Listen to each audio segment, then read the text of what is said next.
غوره ملګری. کتاب د پوهې سرچینه او د افکارو د بدلون وسیله ده. په ژوند کې هر راز بدلون په افکارو کې له بدلون څخه پیلېږي.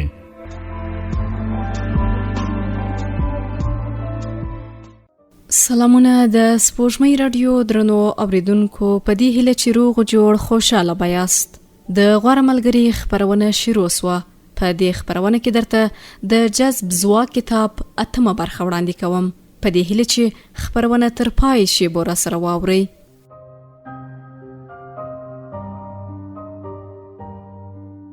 مخالفت مه کوئ. دا یوه له هغو کړنو څخه ده چې معمولاً د بحث او جدل پر مهال یې د مقابل کس سره د کولو هڅه کوئ. تاسې د یوې داسې موضوع په لټه کې کیږئ ترڅو وکولای سئ پرته له دې چې سیال مو ځواب درکړي بریالي سئ. خو زړه راښکونکي کسان هیڅکله ځان مخالف نه بولي، ځکه په ښکاره مخالفت راښکون له منځه وړي. د بریان تجربه: کله چې ځوان وم، هېواد سیاسي مسایلو ځپلی و او زه هم په دغه مسایلو کې راګیر وم.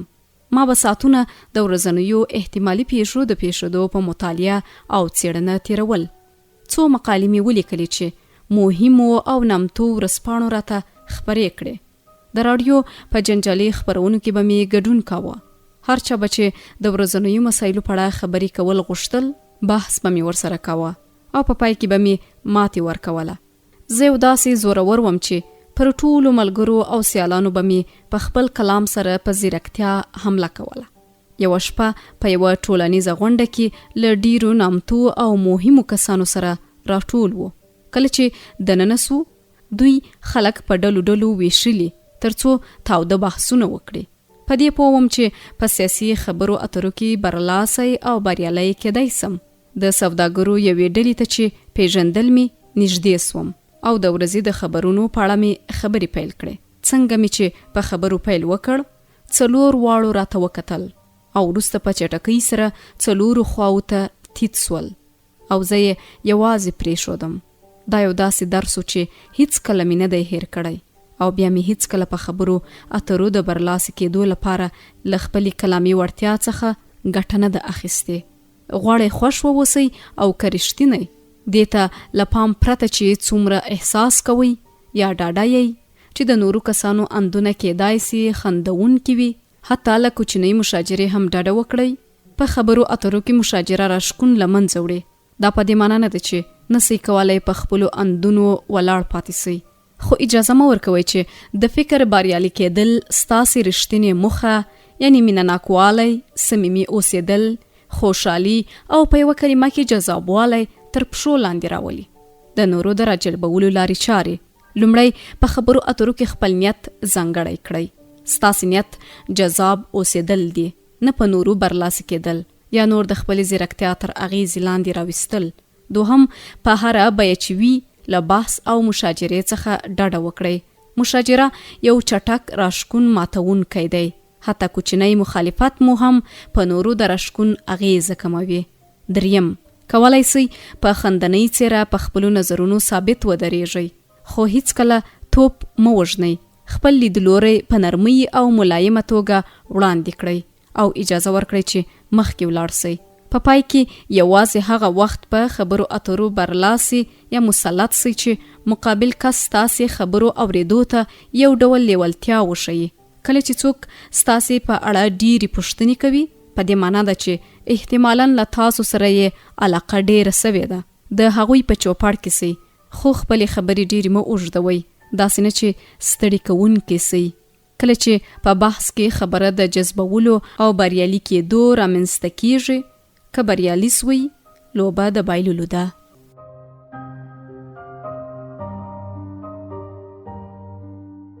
په خبرو اترو کې همغږي رامنځته کړئ.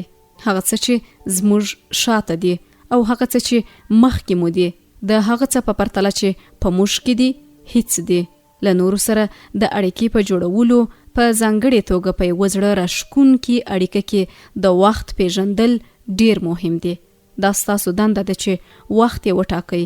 آیا تر اوسه له داسې کومې پیښې سره مخ سوي یئ چې د خبرو اترو پر مهال له مقابل کس سره له احساساتي پلوه همغږي ونه اوسئ.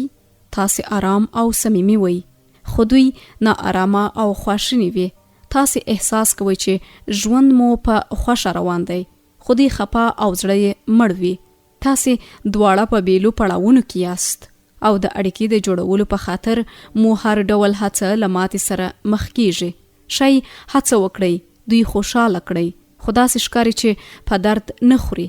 تاسې اړیکه نسئ رغولی. ولې داسې ده؟ شئ لامل یې دا وي چې دواړه په بیلابیلو پړاوونو کې یاست، لکه د موټر د ټایرونو ډنډې چې په بیلابیلو چټکتیاو سره حرکت کوي. تاسې باید د ټایرونو د ډنډو د همغږي کولو لپاره یوه لاره پیدا کړئ، ترڅو ډاډه سئ چې مقابل کس سره همغږي یئ، داسې چې د دواړو ترمنځ شته توپیر له منځه یې یوسئ او اړیکه ورغوئ. منعکس کول او جوړجاړی تمرین کړئ. د ژبې عصبي NLP خپرونې له پیدایښت څخه وختونه مخکې پوهانو له یوه عملی تمرین څخه چې منعکس کول او جوړجاړی نومیده، د دې لپاره یې کاروه چې رهبر کېدل یا پیروي کېدل څنګه دي. دا تمرین به یې لوبغاړو ته ور زده کاوه، ترڅو د کړنو او حرکاتو په همغږي کولو سره له یو بل سره په همغږي کار وکړي.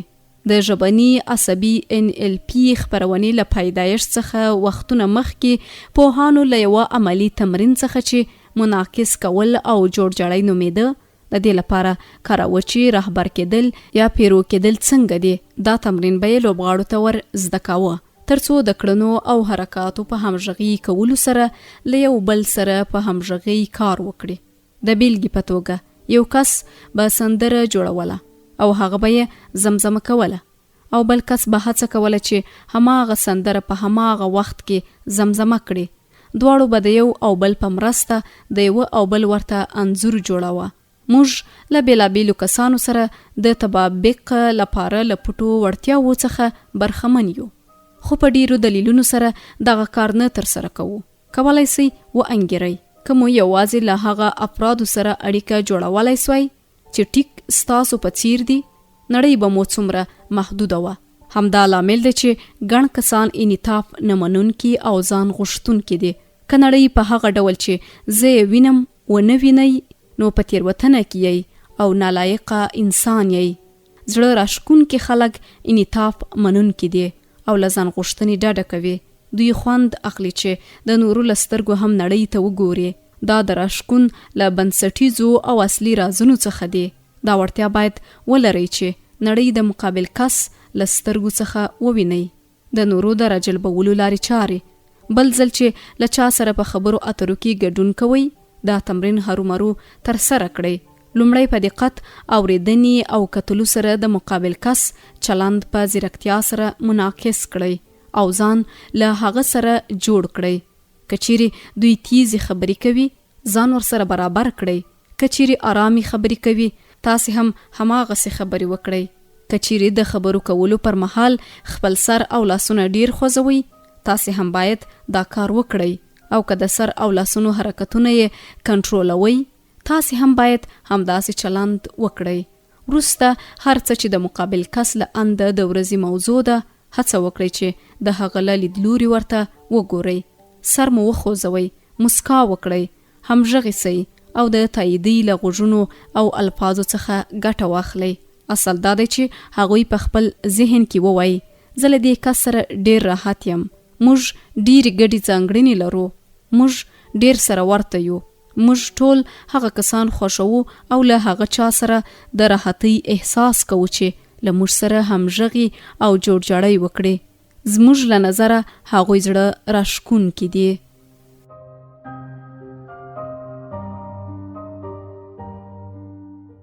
تمرین وکړئ. هغه څه چې زده کوو ترڅو ترسره یې کړو، په ترسره کولو کې زده کوو. هر وخت چې مناسب بولئ، د راښکون مهارتونه تمرین کړئ. کله چې نوي تخنیکونه زده کوئ، شاید په لومړیو کې درته ستونزمن وي، خو دا حالت طبیعي دی. د راښکون مهارتونه یوازې له رښتیني خلکو سره د خبرو اترو پر مهال د ډیر تکرار په پایله کې په ثانوي طبیعت بدلیږي. دا بسنه نه کوي چې د کرکټ د یو ټیم لوبغاړي دي ورزش وکړي. زده کړې ووینئ او تمرین وکړي، بلکې دوی لوبه په لوبه تجربې ترلاسه کوي چې دوی ته د لوبي کولو پر مهال د غوړه لوبي وړتیا وربخشي. دا مهارتونه غیر ارادي کړئ. دغه تخنیکونو په تکرار او تمرین سره د جذاب اوسېدو چلندونه په خپل ذهن کې په غیر ارادي توګه طرحه کړئ ترڅو عادت مو سي. زموږ موخه له پیل څخه همدا وه. تاسې دغه تمرکز او هڅه په هغه ماشوم کې چې په لاره کې تلل او په هغه ماشوم کې چې نوی باسکل زده کوي لیدلی دي. ډیر تکرار ګام په ګام موږ ته دا امکان راکوي چې ډیر کارونه پرته لدی چې فکر پرې وکړو تر سره یې کړو. د کمپیوټر په روښانولو سره ځینې پروګرامونه په خپل سر په کار پیل کوي. کچېرې مخکې مو د کمپیوټر په حافظه کې کوم پروګرام نوی انسټال کړی نو په هغه صورت کې به یو خالی صفحه پرانستل کیږي.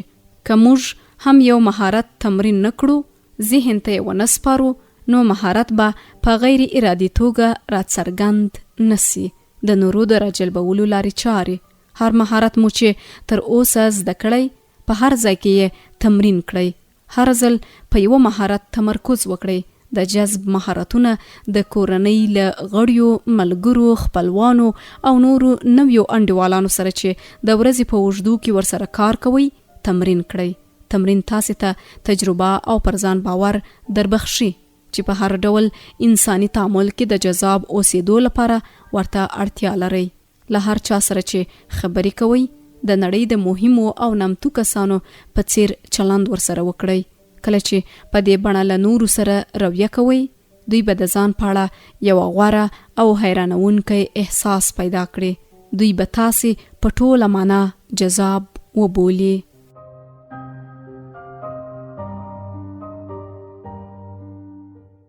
مهارت په هنر بدل کړئ. آیا تاسې څوک پیژنئ چې په خپل کار کې وتلی او تکړه وي؟ دا کس د پاچاهانو په څیر دی. کله چې د راشکون ټول اړین تخنیکونه ولرئ، په تاسې کې ځانګړی لیدلوری رامنځته کیږي. کله چې دغه لیدلوری ستاسې د غوږ نیونې، کتلو او خبرو کولو په وړتیا ورزیات سي، نو دغه مهارتونه مو خپل عالی حد ته رسیدلی دي او د راشکون په هنر بدلیږي. د نورو د راجلبولو لارې چارې. د غوږ نیونې او خبرې کولو په عادتونو کې دغه لیدلوری ځای پر ځای کړئ او خپلې ټولې وړتیاوې مو د راشکون په هنر کې یو ځای ترکیب کړئ.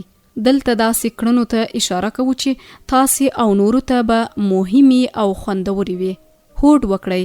له هر چا سره چې روغبړ کوئ، ښه او مینه‌ناکه رویه به کوئ. دې ته پام مه کوئ چې څه به وسي.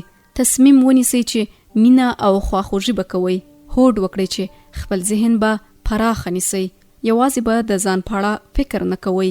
هوډ وکړئ چې تل او ژر به مسکا کوئ او ژر به ستاینه کوئ.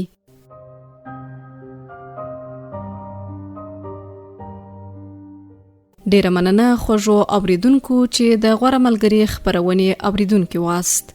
تر بلې بیا داسې خپرونې په لوی او مهربانه رب مسپارم.